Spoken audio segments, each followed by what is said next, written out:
तस्वीर आज बंगाल से भी आई है। बंगाल हाईकोर्ट ने, कलकत्ता हाईकोर्ट ने एक बेहतरीन फैसले की उम्मीद अब की जा रही है सोमवार को।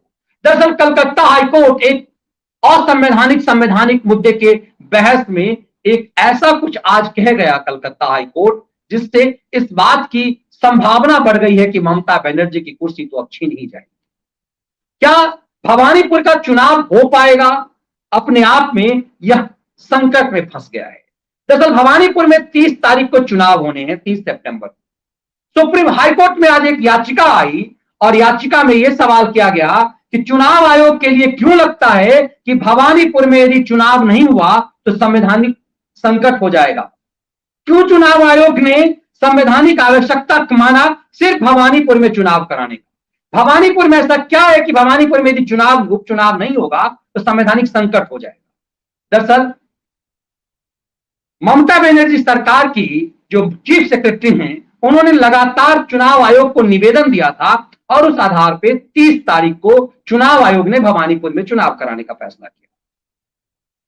हाईकोर्ट में एक लंबी जिरह आज हुई और उस जिरह में यह सवाल उठा कि आखिर भवानीपुर का जो विधायक है सोमन देव चट्टोपाध्याय, उसने इस्तीफा क्यों दे दिया? वो जब बिल्कुल निरोग है, किसी ढंग की उसकी बीमारी नहीं है, वो लोकसभा के लिए चुना नहीं गया, प्रमोट हुआ नहीं, राज्यसभा के लिए प्रमोट हुआ नहीं, उसका किसी दूसरे राज्य में कहीं जाना हुआ नहीं, तो उसने इस्तीफा क्यों दे दिया? और ये करोड़ों रुपए जो विधानसभा में खर्च होते हैं उसकी बर्बादी टीएमसी का विधायक क्यों कर रहा है? उसने इस्तीफा क्यों दे दिया है? क्या एक ममता बनर्जी को, हारी हुई ममता बनर्जी को चुनवाया जाए इसलिए?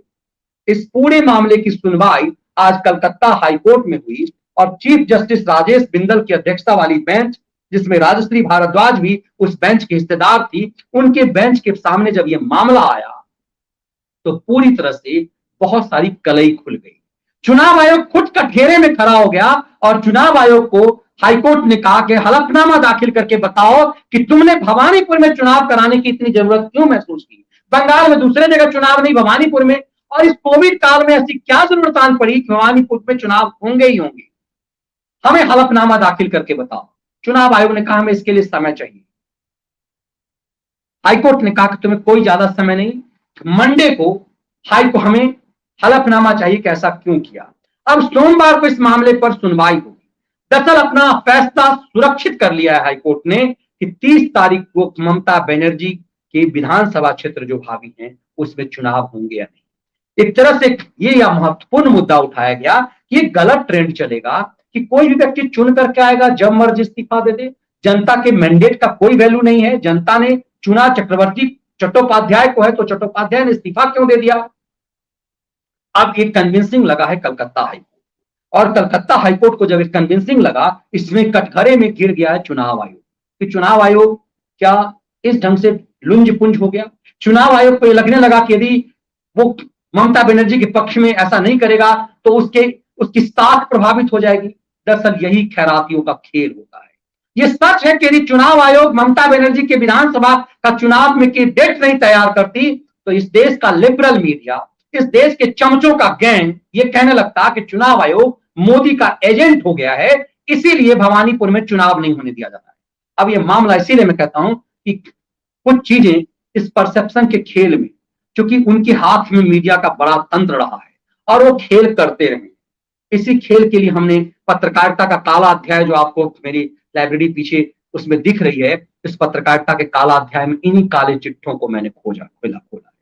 कई साथियों ने ये कहा है कि हमें उस पुस्तक को उपलब्ध कराइए। जरूरी इस बात को लेकर कि इस खेल को, जो मैं बार बार इस बात को लगभग हर विश्लेषण में कहता हूं, कई लोग कहते हैं कि मनीष जी आप बार बार दोहराते, इसीलिए जरूरी है कि जरूरी आपको इस लिहाज से है कि आप भूल जाते हैं कि इस देश में खेल कैसे हुआ।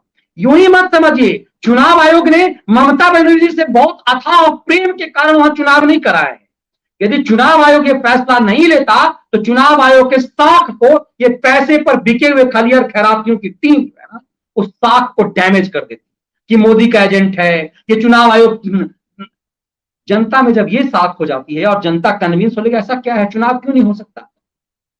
ममता बनर्जी के क्षेत्र में कि यदि चुनाव लड़ना चाह रही, क्यों नहीं होना चाहता? लेकिन ये संवैधानिक संकट की बात कहके आखिर बंगाल के चीफ सेक्रेटरी को भवानीपुर में ही चुनाव संवैधानिक संकट क्यों लग रहा है? यदि नहीं हुआ तो संवैधानिक संकट हो जाएगा। अब इसी संवैधानिक संकट में फंस गई है ममता बनर्जी। ममता बनर्जी परत दर परत अदालती चक्कर में फंस रहे हैं। कहते हैं पाप का घड़ा तो फूटता ही है। आगे आगे देखिए होता है क्या।